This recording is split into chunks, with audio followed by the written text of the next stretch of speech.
Hi friends, welcome to Annapurna ಅಡುಗೆ ಚಾನಲ್ಗೆ ಎಲ್ರಿಗೂ ಸ್ವಾಗತ. ಇವತ್ತು ನೋಡಿ ನಾನು ನುಗ್ಗೆಕಾಯಿ ಸೊಪ್ಪಿನ ಬೇಳೆ ಹೇಗೆ ಮಾಡೋದಂತ.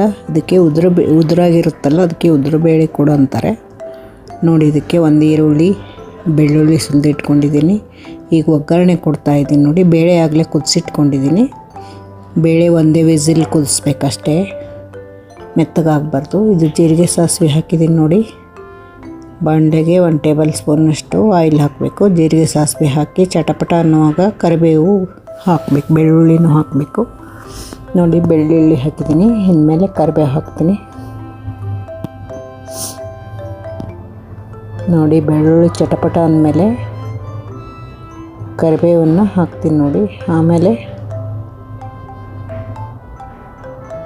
ಈರುಳ್ಳಿ, ಹಸಿಮೆಣಸಿನ್ಕಾಯಿ 3 ಹೆಚ್ಚಿಟ್ಕೊಂಡಿದ್ದು ಹಾಕಿದ್ದೀನಿ.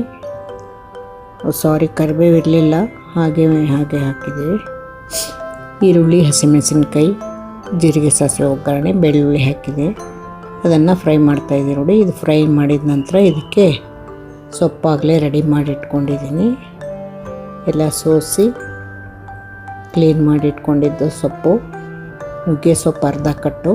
ನುಗ್ಗೆ ಸೊಪ್ಪು ಕಟ್ಟು ದೊಡ್ಡದಿರುತ್ತೆ, ಅರ್ಧ ಕಪ್ ಮಾತ್ರ ಹಾಕಿದ್ದೀನಿ. ಇದು ಹೆಲ್ತಿಗೆ ತುಂಬ ಒಳ್ಳೆಯದು ನುಗ್ಗೆ ಸೊಪ್ಪು ನೋಡಿ. ಇದನ್ನು ಹೀಗೆ ಎಲ್ಲನೂ ಮಿಕ್ಸ್ ಮಾಡಬೇಕು.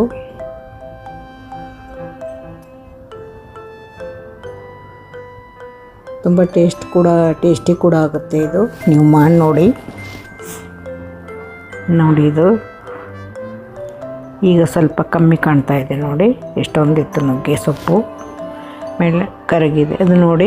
ಈಗ ಬೇಳೆ 1 ಗ್ಲಾಸ್ ಕುದಿಸಿಟ್ಕೊಂಡಿದ್ದೀನಿ. ಒಂದೇ ವಿಸಿಲ್ ಊದಿಸ್ಕೊಳ್ಬೇಕು ಬೇಳೆ. ಮೊದಲೇ ಹಾಗೆ ತೆಗೆದಿಟ್ಟಿದ್ದೀನಿ ಆಗಲೇ ಬೇಳೆನ. ಕುಕ್ಕರಲ್ಲೆಲ್ಲ ನೀರೆಲ್ಲ ತೆಗಿಬೇಕು, ತೆಗೆದು ಇಟ್ಟಿದ್ದೀನಿ. ಈಗ ಇದಕ್ಕೆ ಅರಿಶಿನ ಪುಡಿ, ಸಾಲ್ಟ್ ಕೂಡ ಹಾಕಿದ್ದೀನಿ ಆಗಲೇ.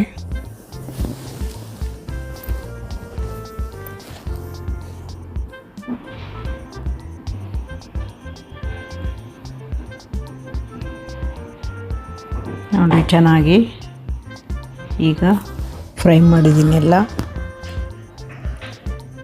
ಈಗ ಬೇಳೆ ಹಾಕಬೇಕು. ಕುದಿಸಿಟ್ಕೊಂಡಿರೋ ಬೇಳೆ ಹಾಕ್ತಾಯಿದ್ದೀನಿ ನೋಡಿ.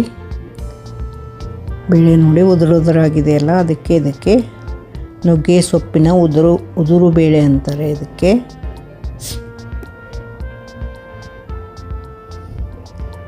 ನೋಡಿ ಮೆತ್ತಗಾಗಿಲ್ಲ ಈ ಬೇಳೆ, ಇಷ್ಟೇ ಕುದಿಸ್ಕೊಳ್ಬೇಕು. ಒಂದೇ ವಿಸಿಲ್ ಹಾಕಿದೆ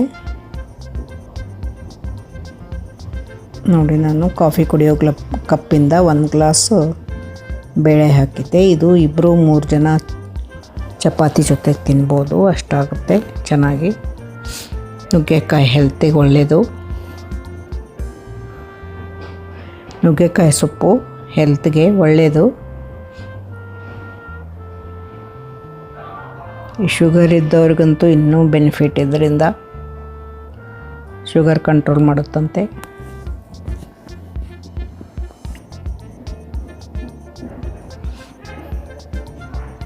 ನೋಡಿ ಈಗ ಚೆನ್ನಾಗಿ ಎಲ್ಲ ಮಿಕ್ಸ್ ಮಾಡಿದೆ. ತುಂಬ ಚೆನ್ನಾಗಾಗಿದೆ. ಆಲ್ಮೋಸ್ಟ್ ಆಲ್ ನುಗ್ಗೆ ಸೊಪ್ಪಿನ ಉದುರು ಬೇಳೆ ಕಂಪ್ಲೀಟ್ ಆಗ್ತಾಯಿದೆ ನೋಡಿ. ತುಂಬ ಚೆನ್ನಾಗಿ ಕಾಣಿಸ್ತಾ ಇದೆಯಲ್ಲ. ಇದು ರೊಟ್ಟಿಗೆ, ಜೋಳದ ರೊಟ್ಟಿಗೆ, ಚಪಾತಿಗೆ ತುಂಬ ಚೆನ್ನಾಗಿರುತ್ತೆ. ಹಾಗೆ ರಾಗಿ ಮುದ್ದೆ ಮಾಡ್ತೀವಲ್ಲ, ಅದ್ರ ಜೊತೆ ಕೂಡ ಚೆನ್ನಾಗಿರುತ್ತೆ.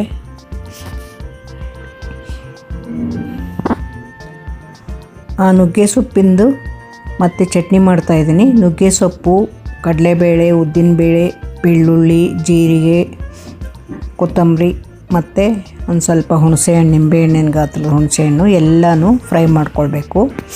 ನುಗ್ಗೆ ಸೊಪ್ಪು 1/4 ಕಟ್ ತೊಗೊಂಡಿದ್ದೀನಿ. ಅರ್ಧ ಕೊಟ್ಟು ಆ ಬೇಳೆಗೆ ಹಾಕಿದ್ದೆ. ಇದು 1/4 ಕಟ್ ತೊಗೊಂಡಿದ್ದೀನಿ ನೋಡಿ. ಎಲ್ಲನೂ ಚೆನ್ನಾಗಿ ಫ್ರೈ ಮಾಡ್ಕೊಳ್ಬೇಕು. ಇದಕ್ಕೆ ಬೆಳ್ಳುಳ್ಳಿ, ಈರುಳ್ಳಿ 1 ಹೆಚ್ಚು ಹಾಕ್ಕೊಳ್ಬೇಕು. ನುಗ್ಗೆ ಸೊಪ್ಪು, ಕಡಲೆಬೇಳೆ, ಉದ್ದಿನಬೇಳೆ, ಜೀರಿಗೆ, ಒಣಮೆಣಸಿನ್ಕಾಯಿ 2-3 ಹಾಕ್ಕೊಳ್ಬೇಕು. ನಿಮ್ಗೆ ಜಾಸ್ತಿ ಖಾರ ಬೇಕಂದರೆ ಇನ್ನೂ ಜಾಸ್ತಿ ಹಾಕ್ಕೊಳ್ಬೇಕು. ಎಲ್ಲನೂ ಚೆನ್ನಾಗಿ ಫ್ರೈ ಮಾಡ್ತಾಯಿದ್ದೀನಿ ನೋಡಿ. ಫ್ರೈ ಮಾಡಿ ಇದು ಮಿಕ್ಸಿ ಮಾಡಿದರೆ ಚಟ್ನಿ ರೆಡಿ ಆಗುತ್ತೆ. ಮಿಕ್ಸಿ ಮಾಡ್ತಾಯಿದ್ದೀನಿ ನೋಡಿ. ಇದಕ್ಕೆ ಸ್ವಲ್ಪ ಸಾಲ್ಟ್ ಹಾಕ್ಕೊಳ್ಬೇಕು. ಬೆಲ್ಲ ಹಾಕ್ಕೊಳ್ಳೋ ಅವಶ್ಯಕತೆ ಏನಿಲ್ಲ. ಬೇಕಂದರೆ ಸ್ವಲ್ಪ ಸ್ವೀಟ್ನೆಸ್ ಬೇಕಂದರೆ ಹಾಕ್ಕೊಳ್ಬೋದು. ನಾನು ಹಾಕಿಲ್ಲ ಬೆಲ್ಲನ. ನೋಡಿ ಚೆನ್ನಾಗಿ ಆಗಿದೆ. ಟೇಸ್ಟ್ ಕೂಡ ತುಂಬ ಚೆನ್ನಾಗಿದೆ.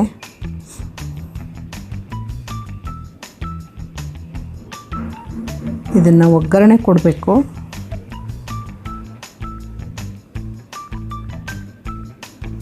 ಇದಕ್ಕೆ ಜೀರಿಗೆ, ಸಾಸಿವೆ, ಒಣಮೆಣಸಿನ್ಕಾಯಿ, ಒಂದೆರಡು ಬೆಳ್ಳುಳ್ಳಿ ಹೆಸರು ಹಾಕಿ ಒಗ್ಗರಣೆ ಕೊಡಬೇಕು. ನೋಡಿ ಒಗ್ಗರಣೆ ಕೊಡ್ತಾಯಿದ್ದೀವಿ. ಎಣ್ಣೆ ಹಾಕಿದ್ದೀನಿ, ಜೀರಿಗೆ ಸಾಸಿವೆ ಹಾಕಿ, ನಂತರ ಕರಿಬೇವು ಮತ್ತು ಬೆಳ್ಳುಳ್ಳಿ ಹಾಕಿದ್ದೀನಿ. ಸ್ವಲ್ಪ ಸಣ್ಣಗಿಟ್ಕೋಬೇಕು ಸಿಮ್ಮಲ್ಲಿ, ಇಲ್ಲಾಂದರೆ ಬೆಂಕಿ ಇದು ಈ ಥರ ಆಗುತ್ತೆ.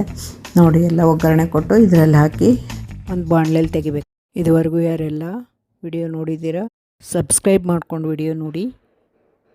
Thank you so much.